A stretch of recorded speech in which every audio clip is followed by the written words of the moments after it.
So someday, it's a book stirring in me is the art of thinking and how to use that kind of process and go deeper into it. And I talked a lot about it in one of my podcasts, which might be the seed of a book. But it's the difference between dead thinking and alive thinking. Ideas can be either alive or they can be dead. And an alive idea is something that enters your brain from an external source, a philosopher, an article, somebody you admire, somebody you hate. And then you absorb it and you think about it and you decide, I'm going to turn it around into this and I'm going to make it alive and it's going to make it something that's part of me.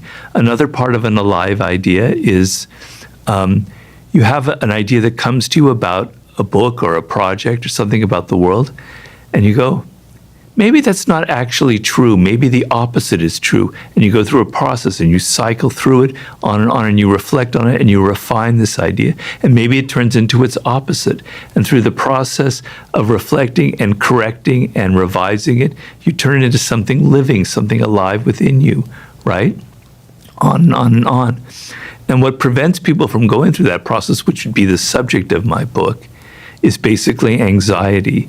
Because I think how you handle anxiety is the most important kind of quality in life. It'll determine whether you will be successful, whether you will find your career path, or whether you won't be able to. I don't know if you can follow that idea at all. Mm-hmm. But anxiety is a signal to you that you don't understand something, that there's a problem out there that you can't resolve. And so what happens to most people if you're insecure is you glom onto something instant and easy to get rid of your feeling of anxiety. I don't understand this problem. Oh, it must be A. A must be the answer because this person said that, right? And so you don't develop the ability to think. You don't develop the ability to go to the next level.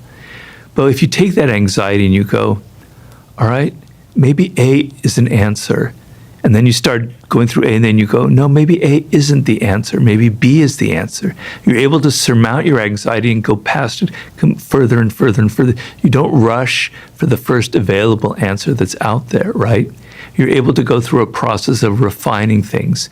And so in your career, if you're anxious for success, if you're anxious for money, you're going to make the wrong choices. But if you're able to deal with that anxiety and say, maybe I have to think more deeply about where I'm going. I have to come up with other alternatives. Then you're going to make a much better choice, on and on and on. So if you're a creative person, it's very, very challenging to have that blank piece of paper before you, that book that you haven't written, that film or whatever. You're filled with a lot of anxiety and you have to deal with it. And if you're able to turn it into something creative and productive, then great things will happen. You'll create a masterpiece. So the ability to deal with anxiety and to not give in to the most instant gratification that you can get is, to me, a marker of somebody who will be creative and will invent something, as opposed to people who just recycle old and dead ideas. Amen to that.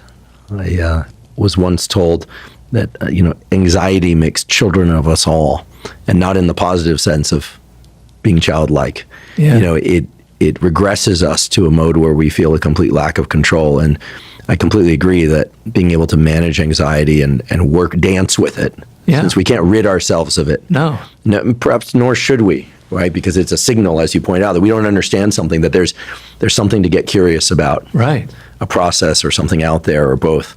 I think that really resonates. Yeah. And I think a lot of people will benefit from hearing that, because I think we hear the word flow and we just all imagine.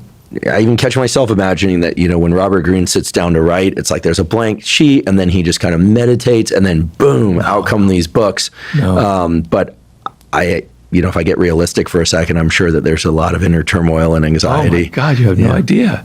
So my process is 95% pain and maybe 2.5% ecstasy. And I don't know what the other 2.5% would be. But so I write a story, because in my new book and most of my books, I always begin with a story from history, etc. And it is so bad. I can't believe how bad, how flat it is, how it sucks. I'm so embarrassed. I hate myself. And then I go and I go dig into it and I start changing the words in it. I start making it a little bit better. The second version, it's kind of palatable, but it still sucks. If I let it out into the world, it'd be very embarrassing. It's anxious, and my wife can tell you I'm a miserable being when that happens. Everything looks black to me at that point, and I push through it. So if I gave in to my anxiety, and this happens with a lot of books and writers, I would just put out that second version, which isn't very good. It isn't very strong. It isn't thought through, because my ideas, when I look at them the first time, I go, that's not real. That's not the actual thing that's going on here, Robert. You've missed the mark. You want to hit what's actually real in that story. So you have to go deeper and deeper and harder and harder and harder. So I don't just give up and go, here's the chapter. I go, it's got to be better. It's got to be better. Until finally, after 2 months of struggling, it seems like it's gone to the place that I want it to be in, right? But I use that anxiety to keep improving and making it better. And then when I reach that point and the story is good enough and I can let my wife read it and then my editor, I feel great. I have that 2% moment of joy. But it came through all of that anxiety. But I can tell you, the feeling of fulfillment when I finish a chapter is pretty damn great.